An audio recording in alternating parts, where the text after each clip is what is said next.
আসসালামু আলাইকুম সুপ্রিয় শিক্ষার্থীবৃন্দ, বনশ্রী ন্যাশনাল আইডিয়াল স্কুল কর্তৃক আয়োজিত বিএনআইএস হোম স্কুলের পক্ষ থেকে তোমাদের সবাইকে স্বাগত জানাচ্ছি। আশা করি তোমরা সবাই ভালো আছো।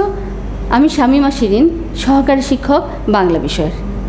আজ আমি চতুর্থ শ্রেণীর বাংলা বিষয়ের একটি গুরুত্বপূর্ণ টপিক পাঠ্য বই অন্তর্ভুক্ত অনুচ্ছেদের প্রশ্নোত্তর নিয়ে তোমাদের সাথে আলোচনা করব। বিগত ক্লাসে আমি পাঠ্য বই অন্তর্ভুক্ত অনুচ্ছেদের প্রশ্নোত্তর পার্ট 1 আলোচনা করেছিলাম, একটি পার্ট নিয়ে আলোচনা করেছিলাম। আজকে আরেকটি অংশ নিয়ে তোমাদের সাথে আলোচনা করছি। এর আগের ক্লাসটি ছিল আমাদের কবিতাংশ নিয়ে, কবিতার অনুচ্ছেদ নিয়ে, এবং আজ আমরা আলোচনা করছি গদ্যের অর্থাৎ একটি গল্পের অনুচ্ছেদের প্রশ্নোত্তর নিয়ে। তো চলো এবার আমরা মূল ক্লাসে যাচ্ছি। শিক্ষার্থীবৃন্দ, আমি কিন্তু গত ক্লাসে এটা বলেছিলাম যে পাঠ্য বই অন্তর্ভুক্ত অনুচ্ছেদের প্রশ্নোত্তর, এর অর্থ হচ্ছে তোমার পাঠ্য বই, তোমার বাংলা বই অর্থাৎ মূল বইয়ের ভেতরে যে পাঠ আছে, অর্থাৎ যে গল্প আছে অথবা কবিতাও থাকতে পারে, তো সেটার অনুচ্ছেদের উপরে কিছু প্রশ্ন উত্তর থাকবে, কিছু প্রশ্ন থাকবে যেটা তোমাদের পরীক্ষাতে দিতে হবে। তো অনুচ্ছেদ থাকবে এবং সেখান থেকে সেই অনুচ্ছেদ থেকে মূল পাঠ্য বই থেকে তোমাদের শব্দার্থ লিখতে হবে এবং 3টি প্রশ্নের উত্তর দিতে হবে। তো তোমাদের মানবন্টন বলছি, শব্দার্থ 5টি থাকবে, এখানে 5টিতে 5 নম্বর, এবং 3টি যে প্রশ্ন থাকবে সেই 3টি প্রশ্নের মধ্যে একটি প্রশ্নে তোমাদের থাকবে 2 নম্বর, প্রথমটিতে কতে হচ্ছে 2 নম্বর, এবং তারপর খ এবং গ এই দুটোতে 4 মিলে 8, অর্থাৎ সব মিলে 10 নম্বরে তোমাদের প্রশ্নের উত্তর করতে হবে। তো শিক্ষার্থীবৃন্দ, এসো এবার আমরা অনুচ্ছেদটি পড়ছি। সর্দারজি চুল বাঁধতে, দাড়ি সাজাতে আর পাগড়ি পাকাতে আরম্ভ করলেন। তখনই বুঝতে পারলুম যে পেশোয়ার পৌঁছাতে মাত্র ঘণ্টাখানিক বাকি। গরমে, ধুলো, কয়লার গুঁড়োয়, কাবাব রুটিতে আর স্নানাভাবে আমার একরত্তি শক্তিও গায়ে ছিল না। বিছানা গুছিয়ে হোলডোল বন্ধ করতে পারছিলাম না, কিন্তু পাঠানের সঙ্গে ভ্রমণ করাতে সুখ আছে। আমাদের কাছে যেটা কঠিন বলে মনে হয় পাঠান সেটা গায়ে পড়ে করে দেয়। তো শিক্ষার্থীবৃন্দ, তোমরা নিশ্চয়ই বুঝতে পারছো আমরা আজকে যে অনুচ্ছেদটি পড়লাম, তো এই অনুচ্ছেদটি কোত্থেকে নেওয়া হয়েছে? তোমাদের বার্ষিকের সিলেবাস অনুযায়ী একটি গল্প পাঠানমূলকে, সেই পাঠানমূলকের অংশ গল্প থেকে একটি অংশ নেওয়া হয়েছে অনুচ্ছেদ আকারে। তো এখান থেকে আমরা আজকে মূল প্রশ্নের উত্তরগুলি লিখব। তো দেখো, আমরা যদি সম্পূর্ণ গল্পটি পড়ি তাহলে সেখান থেকে আমরা কিন্তু উত্তরগুলি করতে পারবো, এবং যে শব্দার্থ থাকবে পাঠ্য বইয়ের অন্তর্ভুক্ত সেই শব্দার্থগুলো আমরা খুব ভালো মতো জানতে পারবো।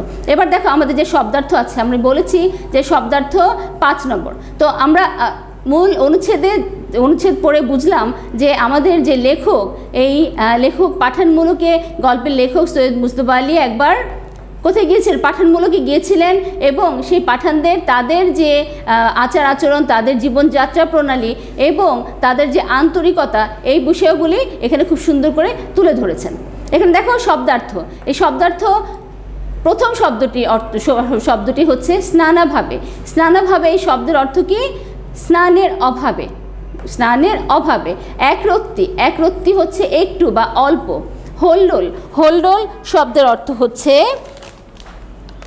তোমার বোচকার ভিতরে, যে বোচকার ভিতরে বালিশ বিছানা ভরে বেঁধে রাখা হয়, বিছানা বালিশ ভরে যে বোচকার ভিতরে বেঁধে রাখা হয়। আলিঙ্গন করা শব্দের অর্থ কোলাকুলি করা। অভ্যর্থনা শব্দের অর্থ হচ্ছে সাদরে গ্রহণ করা। তো শিক্ষার্থীবৃন্দ, শব্দার্থ যা আছে আমরা আশা করছি খুব ভালো মতো পারবো। এরপর দেখো 2 নম্বর প্রশ্ন। 2 নম্বর প্রশ্ন আমি বলেছি যে এই প্রশ্নের মান 2-এর ক যে আছে, যোগ্যতা ভিত্তিক প্রশ্ন, এই কয়ে থাকবে তোমাদের 2 নম্বর, অর্থাৎ এই প্রশ্নের মান হচ্ছে 2। প্রশ্নটি এরকম: সর্দারজি চেনা যায় কিভাবে? সর্দারজি চেনা যায় কিভাবে? উত্তরটি এরকম: চুল, দাড়ি ও পাগড়ির বিশেষত্ব দেখে সর্দারজি চেনা যায়। চুল, দাড়ি ও পাগড়ির বিশেষত্ব দেখে সর্দারজি চেনা যায়। তারা কথা বলেন উর্দু আর পশতু ভাষায়। তারা কথা বলেন উর্দু আর পশতু ভাষায়। পশতু ভাষাও একটি ভাষার নাম, এবং তারা সর্দারজিরা কিভাবে কথা বলেন? উর্দু এবং পশতু ভাষায় কথা বলে। এগুলি বুঝতে হবে যে সর্দারজি কিভাবে চেনা যায়। এবার দেখো 4 নম্বর যে প্রশ্ন, যোগ্যতা ভিত্তিক প্রশ্ন, এই প্রশ্নটি হচ্ছে পাঠানদের নির্জলা আন্তরিক বলা হয়েছে কেন? পাঠানরা নির্জলা আন্তরিক বলা হয়েছে কেন? শিক্ষার্থীবৃন্দ, আমি কিন্তু কিছুক্ষণ আগেই বললাম যে আমরা এখন যে প্রশ্ন উত্তরগুলো দিব অথবা পাঠ্য বই অন্তর্ভুক্ত অনুচ্ছেদ থেকে যে প্রশ্ন উত্তর থাকবে সেই প্রশ্নের উত্তরগুলি কিন্তু তোমরা মূল বই থেকেই পাবে, অর্থাৎ মূল গল্প বা মূল রচনা থেকেই পাবে। তাহলে আমরা মূল রচনাটি এটি একটি ভ্রমণ কাহিনী যেহেতু, তাই আমরা মূল গল্প অথবা মূল ভ্রমণ কাহিনীটি খুব সুন্দর করে বুঝে বুঝে পড়ব। এর উত্তরটি হবে, পাঠানরা নির্জলা আন্তরিক, তারা খুব অতিথি পরায়ণ, বিশেষ করে বিদেশি অতিথি পেলে বাড়িতে নিয়ে গিয়ে খুব আন্তরিকতা প্রকাশ করে, এজন্য তাদের নির্জলা আন্তরিক বলা হয়েছে। অর্থাৎ পাঠানরা কিন্তু অনেক আন্তরিক, তারা অনেক বেশি অতিথি পরায়ণ, বিশেষ করে যখন বাড়িতে অতিথি আসে অথবা বিশেষ করে যখন বিদেশি অতিথি দেখে, বিদেশি অতিথি বলতে পাঠান মুলুক ছাড়া বাইরে থেকে কোনো অতিথি যদি তারা পান সেক্ষেত্রে তারা বাড়িতে নিয়ে যান এবং তাদের জন্য খুবই আন্তরিকতা প্রকাশ করেন এবং এটাকেই বলা হচ্ছে নির্জলা আন্তরিক, অর্থাৎ তারা খুবই নির্জলা আন্তরিক, এই কথাটা এই জন্যই বলা হয়েছে। এবার দেখো শিক্ষার্থীবৃন্দ, গ নং প্রশ্নটি এবং এর মানও কিন্তু 4। পাঠানরা রাস্তায় কিভাবে চলে, পাঠানরা রাস্তায় কিভাবে চলে এর মানও 4।